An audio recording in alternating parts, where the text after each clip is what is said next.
Bonjour, bienvenue dans une nouvelle vidéo sur Over the Wire, comment apprendre la sécurité web en résolvant les levels NATAF. Donc ici, on va résoudre le level 17. La première étape à faire, c'est d'ouvrir le laboratoire dans un nouvel onglet. Donc on sélectionne le lien, on fait Open Link New Tab ou ouvrir un onglet dans un nouvel onglet. Là, elle nous demande le nom utilisateur ainsi que le mot de passe. Donc on tape Windows 17 ainsi que le mot de passe qu'on a récupéré dans l'exercice précédent. Et coller. Ici, là, elle nous demande un nom d'utilisateur. Donc faisons un test. On fait par exemple un nom d'utilisateur, on sait qu'il existe. Par exemple, NATAF 17. On vérifie s'il existe. Et là, on n'a rien. Regardons le code source, comment il fonctionne. Alors là, on a le code source qui va essayer de se connecter à la base de données, ainsi qu'on a le localhost, on a 17 et on a le mot de passe qu'on doit retrouver qui est censuré. Là, il fait une requête pour se connecter à la base de données avec MySQL Select Link. Et là, on a une requête qui est intéressante, la select from user ou un username. Donc là, il va interroger la base de données pour savoir si l'utilisateur existe ou pas. On a une fonction de débugage, donc en fait, s'il trouve dans le tableau là une clé qui s'appelle debug, et ben il va exécuter, il va nous montrer la requête qui a été exécutée.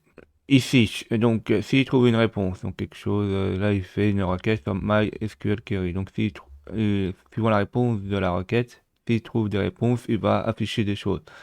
Alors là en fait, il va pas afficher des choses. Euh, c'est là qu'on a le gros problème, c'est que quoi qu'on a comme réponse, il n'affichera rien du tout parce qu'on voit que tout ce qui est écho là, devant le écho, ça a été commenté par le double slash. Donc on n'a aucune réponse possible. Mais avant de voir ceci, regardons quelque chose d'important sur MySQL query, sur la requête qui a été faite. Là, on voit qu'il n'y a aucune protection qui a été faite. Quand on regarde dans la documentation sur MySQL query, on fait copier-coller dessus, on regarde à quoi ça correspond. On a une alerte, un avertissement sur la sécurité SQL. Donc on sait, il faut en fait préparer soit la requête, soit utiliser la fonction MySQL Rail Escape String pour échapper les caractères interdits. Le problème, quand on revient sur notre code source, on voit qu'ici rien n'a été fait. Donc en fait, il n'y a aucune protection qui empêche l'injection SQL. Donc ça veut dire qu'on peut faire une injection SQL.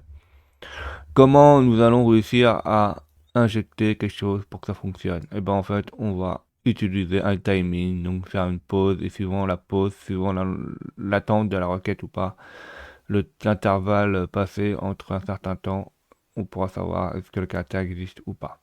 Comment on va faire ceci? Eh bien, on va le créer à partir d'un script Python. Donc, regardons ce qui a été fait. Donc là, on fait la même chose qui a été faite dans l'injection SQL en aveugle, dans NATAS 15 et 16. Donc, on crée un script Python, on met l'encodage UTF-8 parce que, par exemple, dans certains caractères, certaines choses que j'affiche, c'est des caractères accentués. On importe les bonnes requêtes pour les bonnes librairies, pour les bonnes fonctions qu'il faut. Donc, on importe la request donc pour effectuer des requêtes, le string pour la gestion des chaînes, le TQDM pour afficher une barre de progression. On initialise les variables comme il faut pour se connecter sur le site, donc ainsi que son lien, le nom d'utilisateur et le mot de passe pour se connecter sur le site. Une fois que ceci est fait, on se connecte au site. Là, on va générer tous les caractères à tester pour récupérer les caractères qui existent au sein du mot de passe qu'on veut trouver. Et là, on va faire comme dans l'exercice d'avant, on va tester sa première partie qui est ici, là, de caractères user password jusqu'à prime caractère utilisé, vérifier si le caractère existe. Donc la chose qui est intéressante ici, c'est la requête SQL. Donc la requête SQL qui est intéressante ici, c'est l'username. Donc on va mettre username, on va rechercher le mot de passe. Donc on crée que on recherche l'username NATAF8, ainsi que les lettres. Donc on met like binary, on recherche les lettres en mettant le pourcentage avant et après parce qu'on ne sait pas si la lettre se trouve dans quelle position. Donc là, on va pas trouver la position des lettres et la lettre, on va juste trouver si la lettre existe dans le mot de passe. Donc la position nous importe. Donc on met les pourcentages avant et après pour trouver la lettre dans n'importe quelle position. Et on va lui dire que s'il a trouvé la bonne lettre, eh ben, il fait une pause de 1 seconde. Donc si la lettre est trouvée, il va faire une pause d'1 seconde. Et après, on met un dièse pour dire de commenter ce qui est derrière. Alors là, le type de commentaire, ça dépend de quel type de SQL on est. Donc ça, on peut le savoir. Il y a un excellent site qui permet de nous le dire. Si on va dans SQL Injection Sheet, donc en fait sur Portswinger, c'est des laboratoires pour s'entraîner sur Burp. Donc dedans, il y a la documentation et dans le rappel des SQL injections, on peut voir les différences entre les différents éditeurs qui proposent des solutions SQL, les différentes requêtes, etc., etc. Donc si on regarde par exemple dans les commentaires ici, on peut voir qu'il y a différents types de commentaires suivant les éditeurs de solutions de base de données en SQL. Donc on voit ici que par exemple j'ai pris dièse qui correspond à du PostgreSQL. Revenons sur notre script. Donc une fois qu'il a fait ceci, là en fait si la réponse dure 1 seconde ou plus, alors on sait que le caractère a été trouvé. On sait que le caractère existe dans le mot de passe. Donc on le met dans un tableau qui après on va pouvoir brute forcer le mot de passe. Donc une fois qu'on a tous les caractères trouvés dans le mot de passe, mais pas dans la bonne position, on va essayer de retrouver le mot de passe en recherchant les bonnes positions des caractères dans le mot de passe. Donc là on sait que c'est un mot de passe de 32 caractères. Donc on fait une boucle de 32 caractères et là, à partir de forcer une caractère usage password, là on va brute forcer le mot de passe. Donc là on va reconstruire le mot de passe au fur et à mesure en testant toutes les possibilités des caractères retrouvés antérieurement. On refait exactement la même requête qu'avant et tant qu'on trouvera le début du bon mot de passe, en fait on fera une pause de 1 seconde. Une fois que la requête fera plus ou égal à 1 seconde, on sait que le début ou tout le mot de passe est bon. Par rapport à la requête d'avant, on met que le pourcentage derrière, parce qu'en fait, on ne connaît que, on sait que par exemple le début du mot de passe est bon, qu'on recherche, mais derrière on ne le connaît pas. Donc on va mettre on va dire c'est bon tant que le début du mot de passe est bon et le reste tu fais en sorte que tous les autres tout le reste est bon. Donc en fait là il va tester tout le début du caractère et si les débuts du caractère sont bons, c'est bon.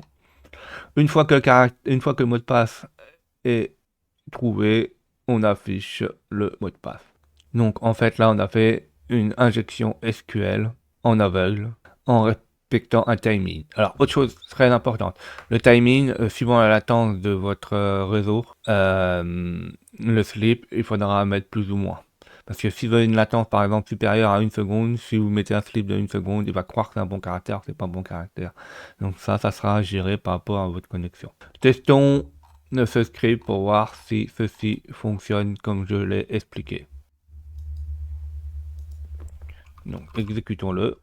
Au début là il va trouver les caractères qui existent dans le mot de passe. Alors, vu qu'il fait des pauses d'1 seconde, ça peut prendre du temps. Parce que là au minimum, là il va faire une pause de n secondes sur les n caractères trouvés. C'est le minimum. Hein.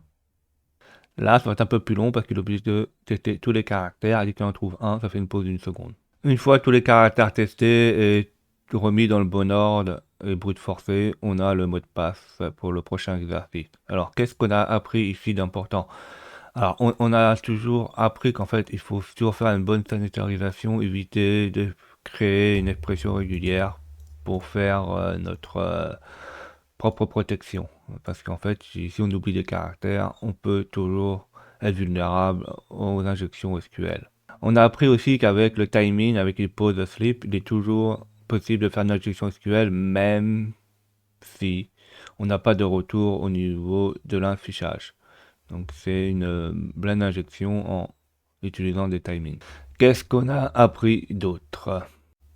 On a appris que suivant les types, les éditeurs qui proposent des solutions de base de données en SQL, il peut y avoir des différences. Même sur le commentaire, il peut y avoir des différences. Donc ça, il faut faire attention. Quand on fait des injections SQL, il faut toujours essayer de deviner ou de prédire sur quelle version de SQL on est et quel éditeur se trouve derrière, qui tourne derrière sur les serveurs qu'on veut exploiter. J'espère que vous avez appris des choses. N'hésitez pas à mettre des pouces bleus et à vous abonner.